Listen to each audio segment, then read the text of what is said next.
Hash Hush and Circle Up. Welcome to On, the Hash House Harrier podcast for interviews, history, and stories. I'm your host, Ra. Today on the podcast, we are in Washington, D.C.-ish area. Not a dress, but in honor of today's subject, I'm wearing a red vest. I'm wearing a red hat that I often wear on red dress hashes. We're going to talk today about the lady in red and the red dress hash. Many people have been on red dress hashes. Many people have heard the story of the lady in red, but not so many hashers know somebody who knew her in person. We're going to get as close as you can to firsthand reports of some of the stories, legends, and thoughts from someone who knew the lady in red. Welcome today on the podcast, Hops. Hi, Hops. Hi, Rod. Great to be on your most excellent podcast. Let's do a quick introduction of you. You have been on here in a short bio, so people heard some of your story, but when and where did you start hashing? I started hashing in the Washington, D.C. area with the DC H3. It's an all men's hash, which makes this story all the more ironic. That's right. All right. So there's some other background that might come up. You, for a while, took over halfmind.com when Flying Booger retired from webmastering that. But let's go right into it. Anything you want to talk about, but let's talk about the red dress. People who aren't familiar, who haven't been on, what do they need to know about in general before we dig into details and your personal experience? What do they need to know about red dress hash? It's completely non-political. It's not a statement about anything. It happened completely by accident.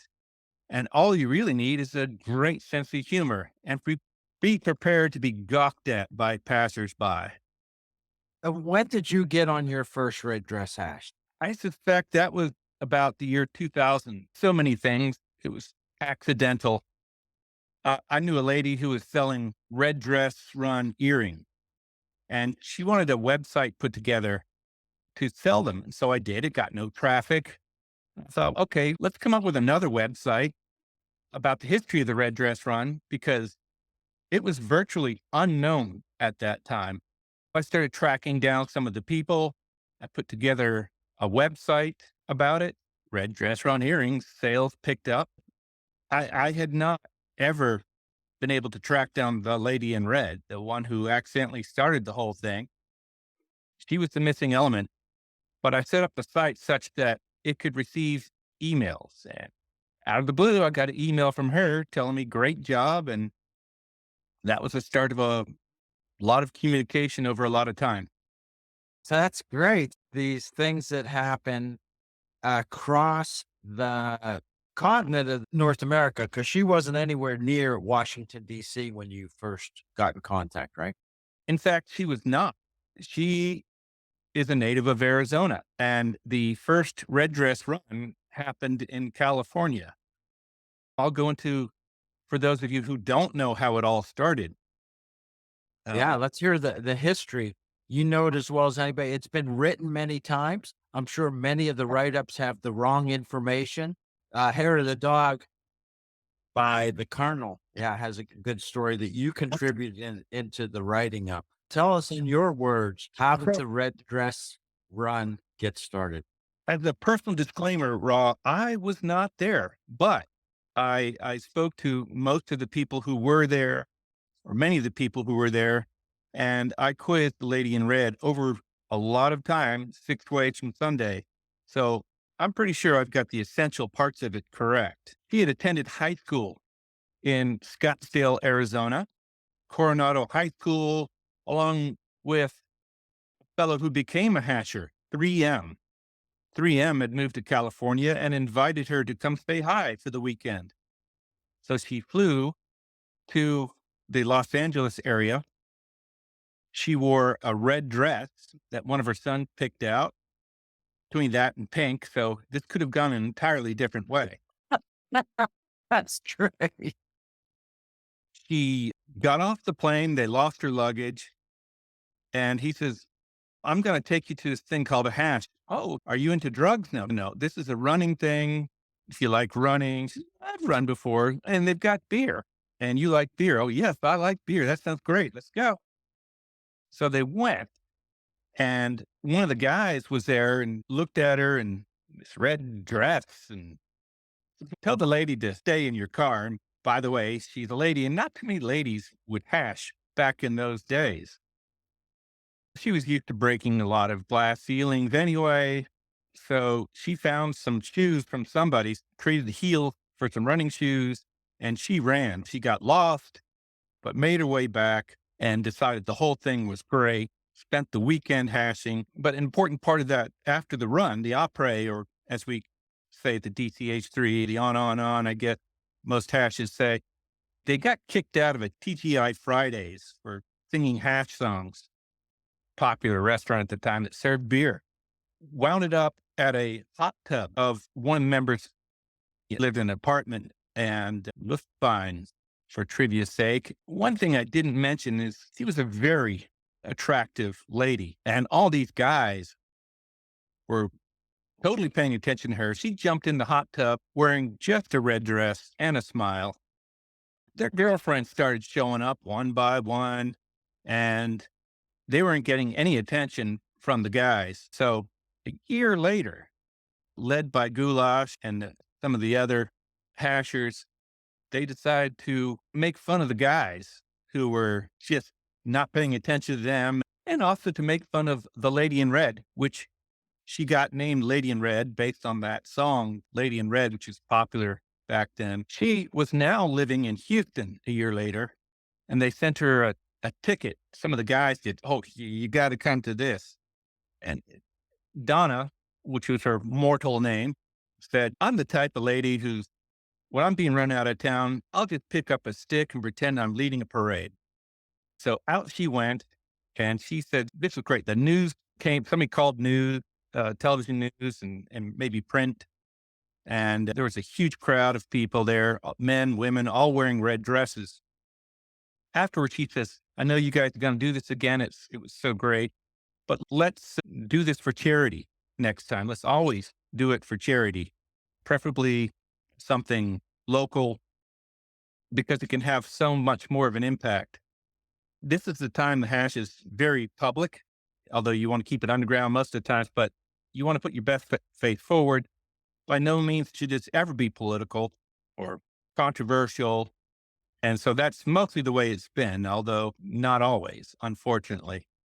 Donna flew out there. Did all the ladies know she was coming, or was this kind of a surprise to people that she showed up? Do you know? I think it was a bit of a surprise.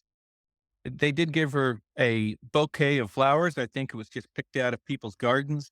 She enjoyed that very much. And she's the type of lady that doesn't take offense to anything. And eventually you just love her. And that's the way you just couldn't dislike her. That was 1 year after her fateful visit to her friend and her first hash. The first hash with a bunch of people wearing red dresses was a year later.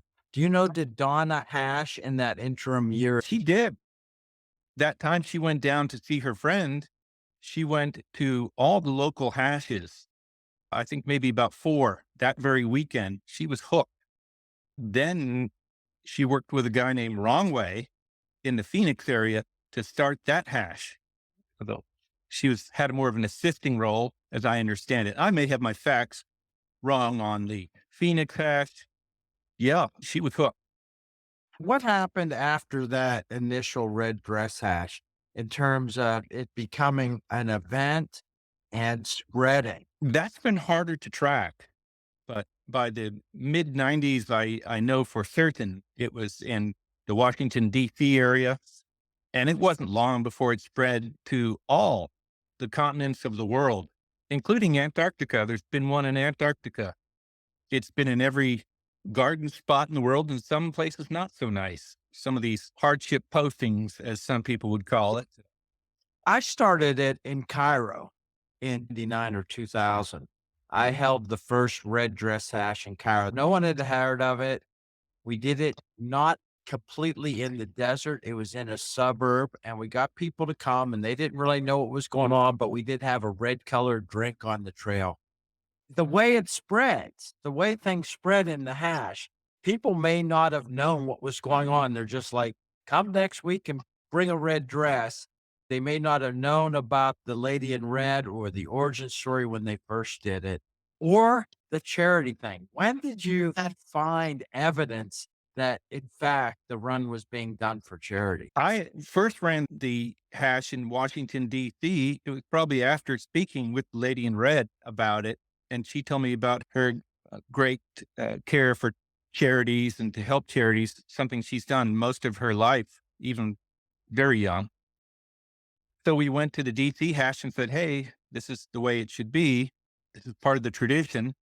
And they said, oh, it was difficult to make it happen because there's like certain costs that they said we just can't fit it into the budgets. We came up with a creative idea to raise money and beforehand and voluntarily and not take it out of part of the registration fee. And so it worked. You just have to come with creative solutions. Let's talk about Donna up to becoming the lady in red. What was her life like? For those who knew her, she was an amazing singer. So much so that she would go out to Los Angeles in her high school days, go to a recording studio and do some recording as a backup singer. It was there where she met Randy Newman while she was spinning a fedora in her fingers in a way that had been taught to her. And Randy Newman was obsessed with that and wrote, "You Can Keep Your Hat On" after that, which has been re-recorded by others, of course. Another fun thing is she got a scholarship based on her singing to Oral Roberts University in Oklahoma, which, for those that don't know, is a very strict Christian thing. So to get some money for college while she was between her junior and senior year of high school, he went to go visit her aunt in Chicago, found employment at the Playboy Mansion as a Playboy bunny. And yes, she was in the magazine, and to know which specific issue, that'll cost you a beer. All right. People can send you a beer chit or visit you and somewhere find out. You don't have the magazine, do you? I have 2 copies, one of them signed. Great. She was a performer, but what did she do for a living at the time she traveled to California the first? I'm not sure exactly what was when. She'd been a paralegal and very smart about that. In her later years, she was a caterer, had her own little catering business, and would make incredible wedding cakes. The DC red dress is one of the biggest ones in the world. Certainly in North America, it's not a special attached to any other gathering. It's a standalone event. And in its heyday, it was gigantic. Of course, New Orleans Red Dress Run is a different kind of event. What do you know about the New Orleans Red Dress Run? That one has been around for a number of years, and it's now the largest in the world for sure. But one difference with many of them is they allow non-hashers to participate. In fact, some people say in terms of events, it's second only to Mardi Gras. They do such an amazing, wonderful job raising money for local charities. They have an application for charities to sign up and get a grant from them. It's so well run. It's in August, typically. If you haven't gone, you should do it. Funny, I purchased a ticket for Donna to attend, and she sadly passed away before she was able to do it. When did she pass away and what happened? She was a lifelong sufferer of asthma. She told me about struggling with a giant dust cloud that came up to where she lived in Mesa, Arizona in 2012. She said that scared her to death. A year later, the same thing happened, a giant dust cloud. I guess in the Middle East, it's called a haboob. Yeah, you can look it up, and it's a terrifying thing to see. She fought it. Then she told her son, she said, I think I have it under control. She was going to go to bed. She was very tired. She typically slept very few hours, but felt like she had it under control. And that was the night of April 12th, 2013. But sadly, we knew the truth on the morning of Saturday, the 13th of April. Sadly, it was just a few days before her birthday, the 19th of April. And I think that's how she and her family would prefer to have her remembered. I still keep up with her family, including her wonderful mother, is 97 years young, sharp as a tack. Her daughter is wonderful, has been to a red dress and has some beautiful children. So one of the things I treasure that Donna gave me is a book signed by her father. And the book is called Band of Brothers. And it's about these paratroopers in World War II, Easy Company. And her father was a member of that. It was made into a miniseries on HBO. So an amazing connection to history there. She attended, no doubt, a few other red dress hashes apart from the original one, and was a bit of a celebrity because of her story and her personality. Did she ever get to Washington, D.C.? She did. She got to Washington, D.C. in 2010 and 2011. And then from the 2011 D.C. Red Dress run, I think the order was that. And then like the next week, going to the Inter-America's hash in Savannah, Georgia. That was her first and only big introduction to outside the DC Red Dress run to hashers on a large scale. She was treated like a celebrity. I was very pleased to see that. I guess one of my favorite moments with her was dancing with her to the tune of Lady in Red in DC. And then another great moment was the 25th anniversary of the original Red Dress run. I went out to join her in San Diego for that. Another do not miss Red Dress run. There's so many great ones. And then shout out to Quad Cities, a Red Dress run, another one where they raise a lot of money for charity. This is good. There may be clubs who've never done one. People have gone, and this may hopefully motivate clubs to take their version. But what's happened is there are colored dress runs, not necessarily red. What do you think about these? In fact, the Toronto Women's Alternate Thursdays hash has a pink dress run dedicated to raising money for charity for breast cancer, but it's done as a pink dress run. What do you think, or what do you think Donna thought of the proliferation of this charity event? I think she thought in spirit it was all fine, especially if they're raising money for charity. There's also a green dress run, but there is the concern that she had is that it's a derivative and kind of dilutes the main thrust of the red dress run, which is one of the only original things the Hash House Harriers have ever done. Of course, it all happened by accident, but it's just become a signature event around the world. We're known for that. It's that one opportunity where hashers are very public. We put our very best foot forward and show that we're giving back to the communities in which we hash. That's why it has so much more of an impact if it's for local communities. They take note of it. There's a stronger connection. It helps the hash. In some cases, it's been supportive of political things, and we want to keep that away. Any really discussion of politics away from the hash, let alone raising money for. Yeah, we don't need partisanship. All right. And just because it's nonprofit doesn't mean it's not associated with controversial or political or partisan causes. That's something I feel very strongly about. And Well, I'd like to see that restored in some places. I talked about it being on all the continents, but when you think about it, it's been to so many countries. Anyone who's hashed can say, oh, yeah, I won Vietnam and Thailand and Asia and Europe. We have to miss the most recent World Interhash, but it is absolutely a part of every World Interhash that people can actually go on it. And it will be part of the next World Interhash in Indonesia. So it is considered an essential part of large events. And that is why it's so important that the story be preserved. It's preserved in writing. Whatever happened to your website? Do you keep anything published?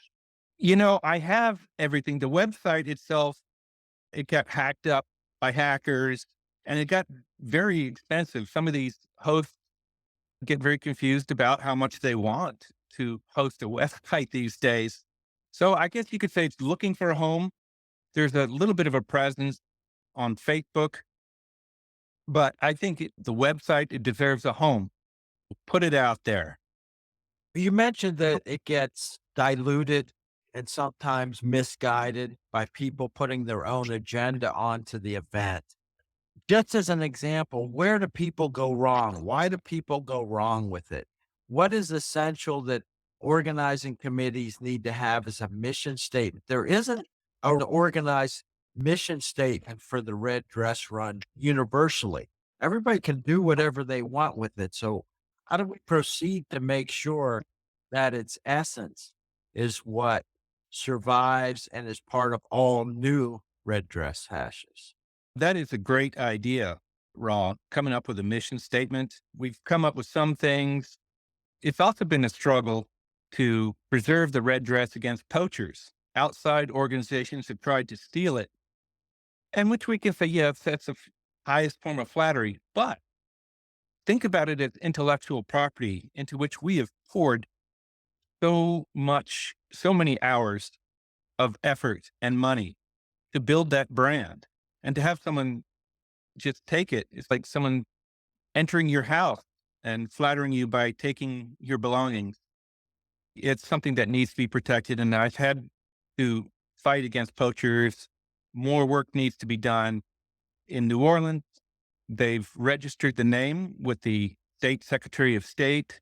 There's something that we can all do.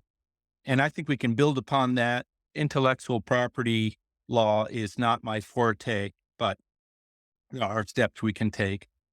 But I think getting back to your question, a mission statement is a great place to start. What is a red dress run? Why do we do it? Let's adhere to these things. Yeah, we did a little bit of that on the Red Dress website, and Donna was a great part of that website. I would always get her thoughts on that. I do know an intellectual property lawyer who's a runner that I'm talking to about some other things. I'll get his advice. We could go for trademarking. New Orleans probably has dealt with some of these things, but it could be trademarked more widely. Each country could trademark. There's some things we can do. Maybe we ought to look into that, see if we can get some volunteer stuff.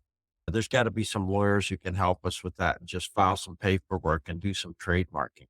That's great. I think just because the lady in red was such a friend of yours that you could be comfortable guessing as much as you want. What do you think she would think of, even since her passing, how much the Red Dress Run means to hashers? I think it means a lot to hashers, especially when they know the history of it.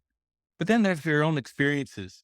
Donna would tell me that people have come up to her and saying, "See my kids? I owe them to you. I met my husband at the Red Dress Run."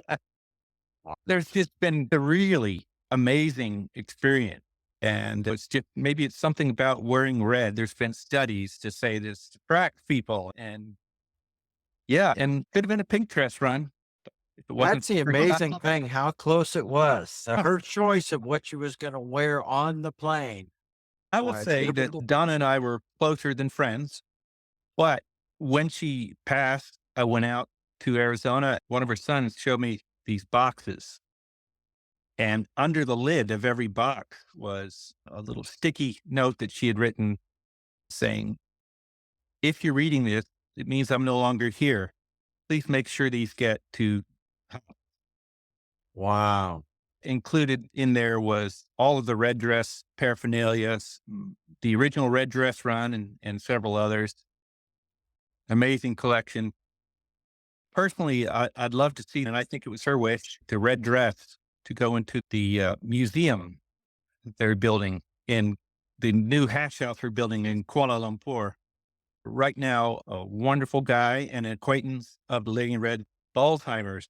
is caretaking the dress. He's done such great work with it, and I think we all owe him a great debt of thanks. Okay.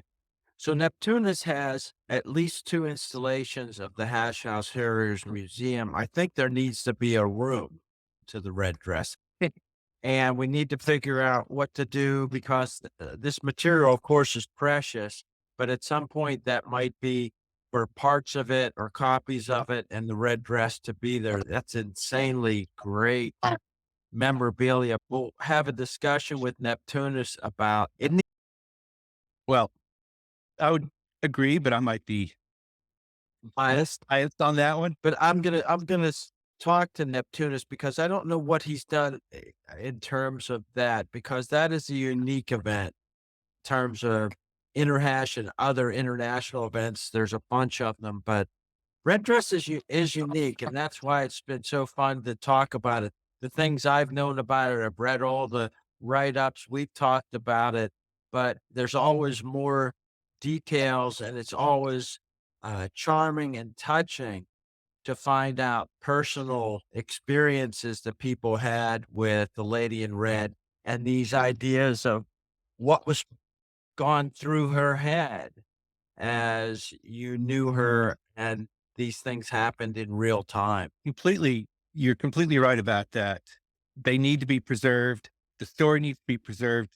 Once people learn about it, they tend to love the idea and stay closer to the true ideals. Yeah, it's a great thing. The funny thing, it's second nature to so many hashers who travel or go to events beyond one club that we all have red dresses. Every one of us has one or more pieces of red clothing in our wardrobe that come out for hashing and for this event. And that is an amazing thing that we all share. It's funny because New Orleans, it's so big. All the shops are selling red dresses. And I know some passes and some areas where they have big red dress runs, they have a red dress exchange, sometimes tied to charity prior to the event.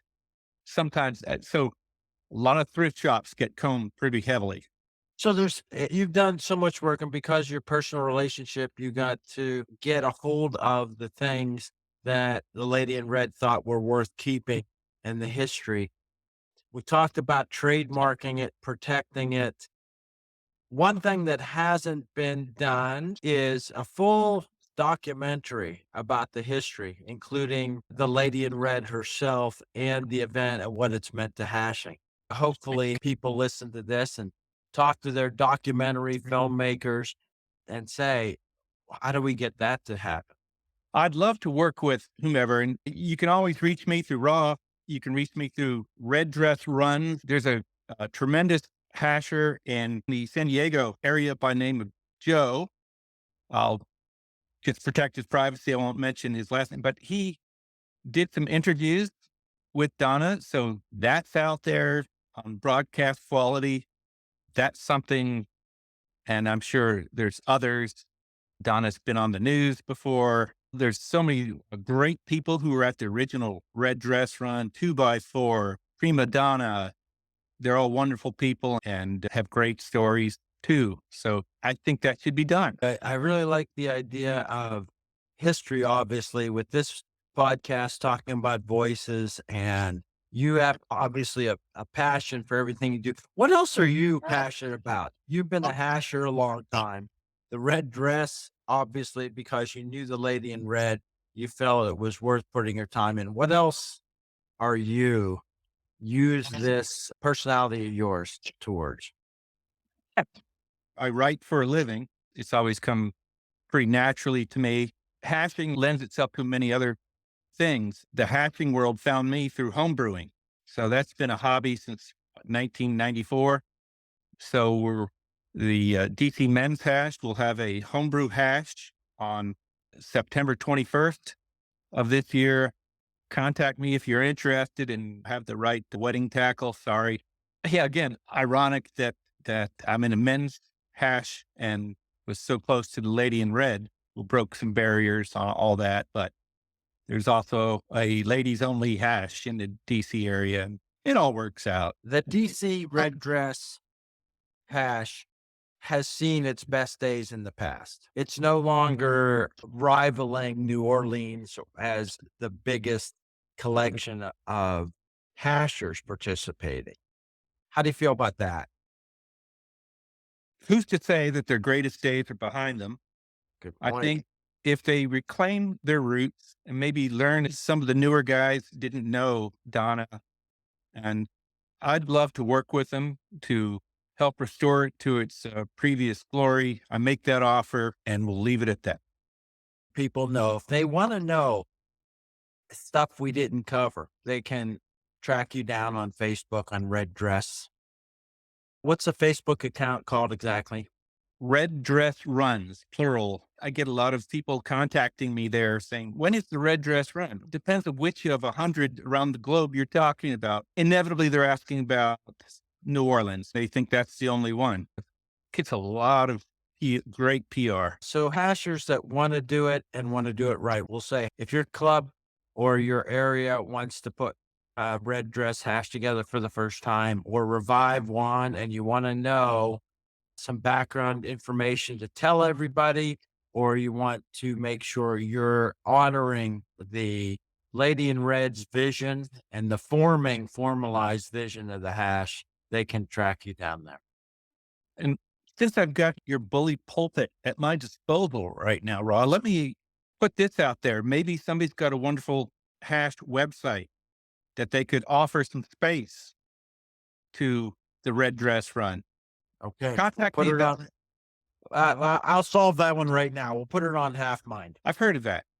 Okay, so we'll get the domain and we'll sort that out. There will be the return of red.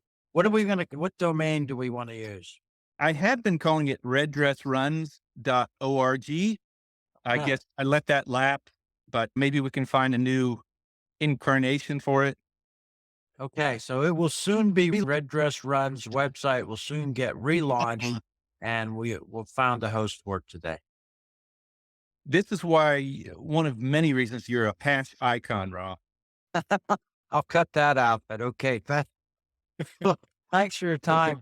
I think this is a feel-good topic for hashers. I'm repeating, but the thing that we all share, regardless of nationalities, regardless of culture, regardless of purpose, or whether we're there for running, for drinking, for walking, red dress hash is something that all hashers at some point take part in. And it's just the most wonderful thing that's happened by accident that will, if the hash ever ends and dies out for any reason, it will likely be before the red dress runs. I like your thought. I don't want to predict or encourage the end of hashing, but I think the red dress, because of its powerful impact and the number of lives changed by red dress charity. Do you know any anecdotes of how the red dress charity efforts have made any differences? According to the Lady in Red, she was told that there are certain people who are alive today owe their very existence because it made the difference in being able to afford an operation. In some cases, yes, some people owe their very lives to the Red Dress Run. That's how impactful it can be. Yeah, that's fantastic. Treat your charity well. The interesting thing for me is I didn't know that she almost picked a different dress to wear. Yeah. In fact, endless. I have so many photo albums that she would put together for me, and she would tell little stories. I've got pictures of her as a Playboy bunny. I've got so many things. I've got some of the flyers from the first Red Dress Run. She would raise money for those little bell ringers, I guess Salvation Army as a kid. And they didn't have female bell ringers, but she pushed her way in and was very successful at it. I think they need to do a movie about her life.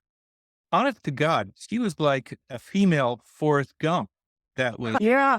she was actually, but she was very bright. She was like a Mensa person, didn't officially join, but she tested out. She had a huge intellect, an amazing sense of humor. She would write down in a book everybody she met so that she wouldn't forget them, maybe a few notes about them. She had a little cheat thing that And she would put together little things that she would make for people. He would always make Christmas ornaments, and my house is just full of Donna stuff. And her 97-year-old mother and her sister continue to make Christmas ornaments and sends me packages every year. I asked on the hash and on the red dress run, is the RA always right? The RA is never wrong. So the RA is always right, which is why we don't have one in DCH3. That may be. That's one of the best answers you've gotten on that. Yeah. To close the circle, here's the Hash Anthem sung by Mother Hash. Swing low, sweet chariot, coming forth to carry me home. Swing low, sweet chariot,